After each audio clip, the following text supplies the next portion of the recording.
المعتصمون في ساحة العزة والكرامة بالرمادي هددوا مرارا وتكرارا بالتصعيد، وبدأوا أخيرا بالمطالبة بإسقاط العملية السياسية وإسقاط الحكومة العراقية بعد أن تجاهلت الحكومة مطالبهم.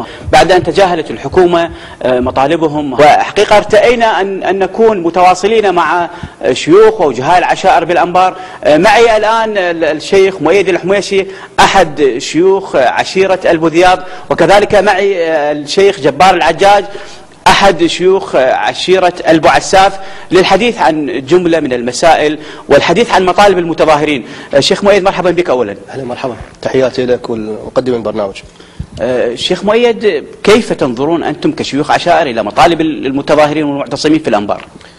في الحقيقة نحن مع مطالب المتظاهرين والمعتصمين في ساحات العز والكرامة، قلنا عليها أن هذه مطالب شرعية ويجب على الحكومة أن تقوم بتنفيذها، ولكن المطالب فيها شقان. الشق الأول ما يخص الحكومة، والشق الثاني يخص البرلمان. فيما يخص الحكومة لاحظنا في هذه الفترة القصيرة الماضية أن الحكومة استجابت لبعض هذه المطالب، والعمل مستمر الآن، ونحن على اتصال دائم مع في حقيقة في بغداد للإسراع في تنفيذ هذه المطالب. وأما القضية الشق الثاني حقيقة يخص البرلمان ويخص القائمة العراقية. القائمة العراقية يجب عليها الآن أن ترتقي إلى مستوى الطموح الشارع العراقي، لأنه منتخب من قبل الشارع العراقي، والآن توجد قضية كبيرة. نحن في الأنبار لا نسمح بأن تكون الأنبار هي سوريا الثانية، ولا نسمح بأن تكون بغداد هي القاهرة الثانية. نحن في الأنبار لا نسمح بأن تكون الأنبار هي سوريا الثانية، ولا نسمح بأن تكون بغداد هي القاهرة الثانية. كنا نطلب من جميع شيوخ العشائر الآن ورجال الدين اللي يوصفون مثل نقول بالسلطة والاعتدال إفهام المتظاهرين أنه العمل في بغداد الآن أصبح حقيقة جاد. من هذا المكان أناشد كل الناس الشرفاء والحقيقة الذين يهمهم أمر العراق ويهمهم وحدة العراق أن يتحركوا لحل هذه القضية، وأناشد البرلمان العراقي أن يكثف جلساته الحقيقية لحل هذه القضية، لأنهم من انتخبوا من قبل الشعب، انتخبوا ليست ليمثلوا كياناتهم السياسية أو أحزابهم، ولكنهم انتخبوا لأجل أن يمثلوا أبناء الشعب العراقي من الشمال إلى الجنوب. نعم. شيخ مؤيد، اسمح لي أن ألتقي بالجواب للشيخ جبار العجاج.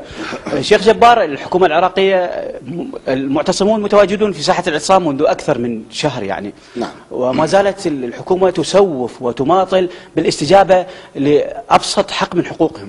في يوم أمس كنا مع معالي وزير المصالحة الوطنية، وعندما لاحظنا أنه معالي الوزير كانت الطلبات مو كلها من دولة رئيس الوزراء بأمانة، أغلبية الطلبات هي لدى البرلمان نشوف الأخوان في القائمة العراقية ينسحبون من هذه الحكومة.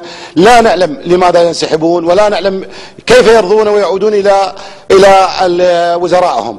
نحن المتكلمون معك أني أول من بدأ بتحرير محافظة الأنبار في عام 2006، والأخوان أغلبية بالأنبار يعرفوني ويعرفون مواقفنا. نحن الشركاء بالحكومة إذا تجي للحقيقة، وليست القائمة العراقية.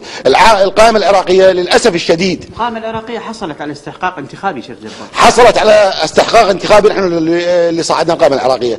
بالنسبة لنا احنا صعدنا الدكتور سعدون الدليمي بسياسته. دكتور سعدون أخذ وزارتين سياسته، وإنما القائمة العراقية دنباوة عليهم بأمانة إنه يتهربون من المسؤولية، ويريدون يصعدون مرة ثانية على أكتاف موجة قاضبة، ويريدوا يصعدون عليها مرة ثانية. فأنا أقول لهم بأمانة إنه هذه الموجة لا تخدمكم.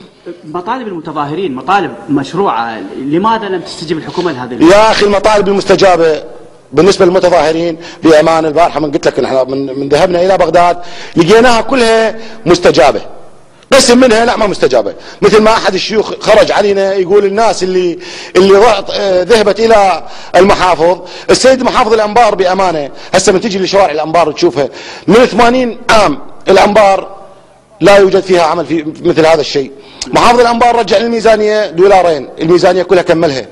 يعني أتفاجأ مفتي الديار الأخ يطلع بالتلفزيون يقول نحن الذين طردنا تنظيم القاعدة في عام 2006. يا أخي يا مفتي الديار أنا أقول لك أنا جبار العجاج في عام 2006 أنت ما طرد تنظيم القاعدة، اللي طردناه تنظيم القاعدة نحن. احنا ندافع عن أهلنا وناس تو لحد الآن، ولكن نحن الذين قاتلنا تنظيم القاعدة في عام 2006، وإذا قسم منهم خرجوا سوف نتقاتل مرة ثانية. قسم منهم أبرياء وقسم قاتل مع من؟ تنظيم القاعده اذا خرج يا اخي من السجون راح يستهدفنا احنا الذين قاتلنا تنظيم القاعده في عام 2006. احنا ندافع عن اهلنا وناسنا ولحد الان، ولكن نحن الذين قاتلنا تنظيم القاعده في عام 2006، واذا قسم منهم خرجوا سوف نتقاتل مره ثانيه. قسم منهم ابرياء وقسم تنظيم القاعده اذا خرج يا اخي من السجون راح يستهدفنا احنا الذين قاتلنا تنظيم القاعده في عام 2006.